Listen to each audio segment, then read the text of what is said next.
War of the Worlds, Chapter 3, The Heat Ray. I didn't dare go back towards the pit, but I longed to gaze into it. I began walking in a big curve, seeking some higher ground from which I could see into the pit, but not be seen by the Martians. Once a leash of black tentacles, like the arms of an octopus, reached above the pit, then immediately disappeared.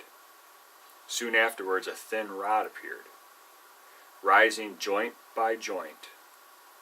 At the tip of the rod was a disc that spun around in a wobbling motion. What could it be? There's the picture. By now, most of the people on the common had gathered in two groups on opposite sides of the pit.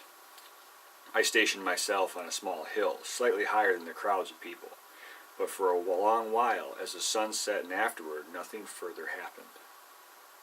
This gave the crowd new confidence, and small groups of people began to move towards the pit. At this moment, Ogilvy, Stent, and Henderson came out from behind a tree, waving a white flag, heading for the pit. "What do you plan to do?" I called to Ogilvy. "We've had a conference," he explained, "and we've decided the Martians are obviously intelligent creatures, even though their bodies are monstrous. So we are going to show them that we, too, are intelligent." Before I had a chance to comment on Ogilvy's explanation, a flash of light came out of the pit, and three long, powerful puffs of green flame rose up, one after the other, into the air, followed by a hissing sound.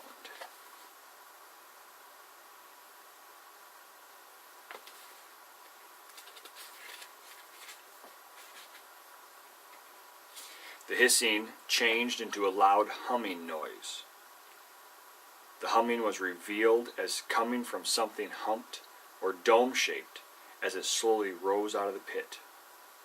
Flickers of white flame leaped out from it and towards the men with the white flag. In an instant, each man turned to fire, staggered, and fell. I stood staring, hardly realizing that this noiseless, blinding flame brought death as it leaped from man to man in this group, and then continued on, from man to woman to child, all around the common.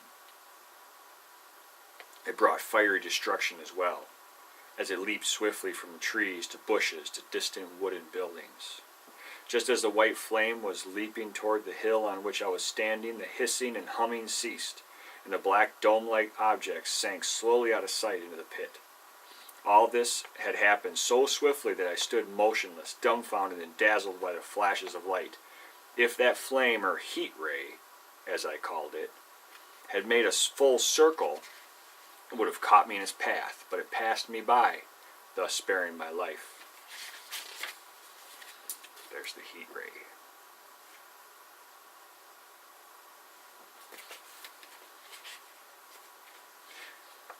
I gazed at the spot where the little group with the white flag had stood only minutes ago. This little group no longer existed.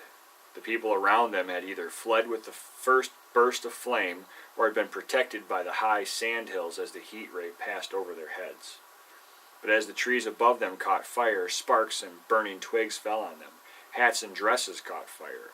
Shrieks and shouts filled the air as men, women, and children pushed at those in their way to reach the road to walking, crushing and trampling each other in the darkness. I suddenly realized I was alone on this dark common, helpless, and I was unprotected. With a panic and terror I never have known before, I turned and ran, stumbling through the heather, crashing blindly into trees and passing more than 40 bodies burned and destroyed beyond recognition.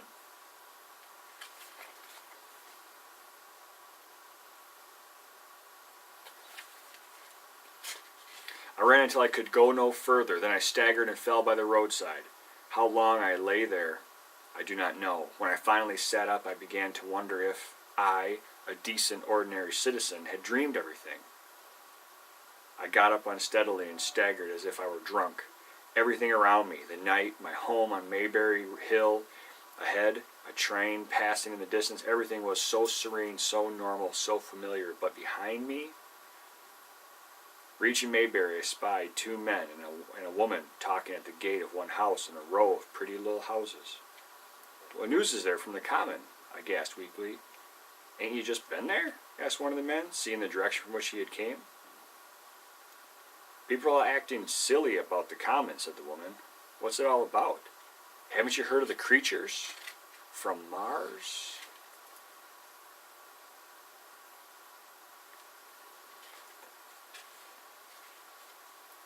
"Quite enough, thanks," said the woman with a laugh.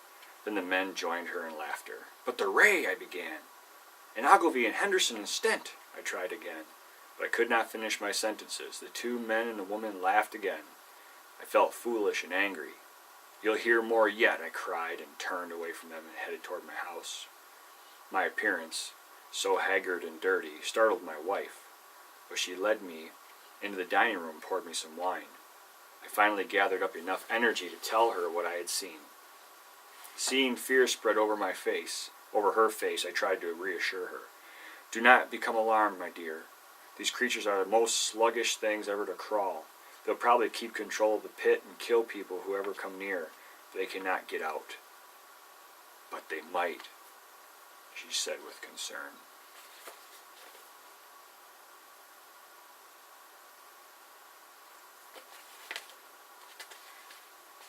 "And they might come here."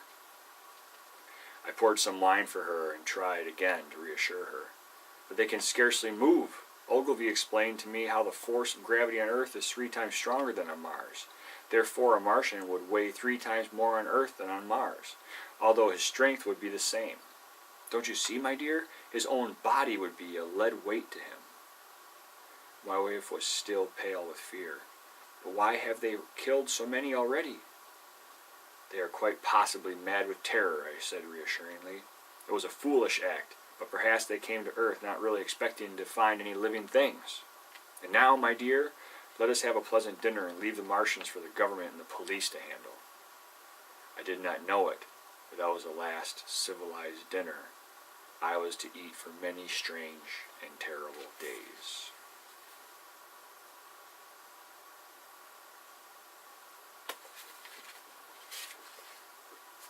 The end.